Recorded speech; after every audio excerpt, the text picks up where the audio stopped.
और कौन सा था? अच्छा, किसी ने लिखा है थू।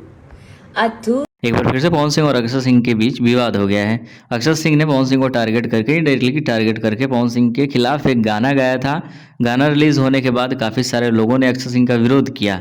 सबको लगा कि अक्षय सिंह सुधर जाएगी, लेकिन नहीं। अभी से कुछ देर पहले, जस्ट कुछ देर पहले अक्षय सिंह लाइव आए थे अपने फेसबुक पेज से, जिसमें बड़े बड़े खुलासे हुए हैं। और साथ में सबसे बड़ी बात, कोई चेंजेस देखने को नहीं मिला।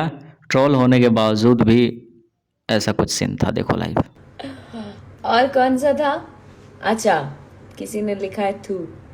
अथू तोरा गाड़ी पे, थू तोरा बंगला पे, थूकतानी दौलत शोहरत पे, देखो ना शान में, बारिश गुमान में, उड़ा जानी रहू औकात में। वाले गाने को आप लोगों ने इतना प्यार दिया, इतना प्यार दिया, ट्रेंडिंग में भी ला दिया, इतने सारे व्यूज दिए हैं और इतने अच्छे अच्छे कमेंट्स आए हैं, इतने प्यारे प्यारे रील्स बने हैं कि मैं क्या ही बताऊं। हाँ, उस गाने के ऊपर बहुत प्यारे प्यारे कमेंट हैं। एक बार जाकर कमेंट देखने की ज़रूरत है। अगर थोड़ा सा अगर व्यूज़ देना चाहो तो जाओ उस गाने का कमेंट सेक्शन चेक करो, फिर पता चलेगा कि अक्षय सिंह को कितने प्यारे प्यारे कमेंट मिले हैं।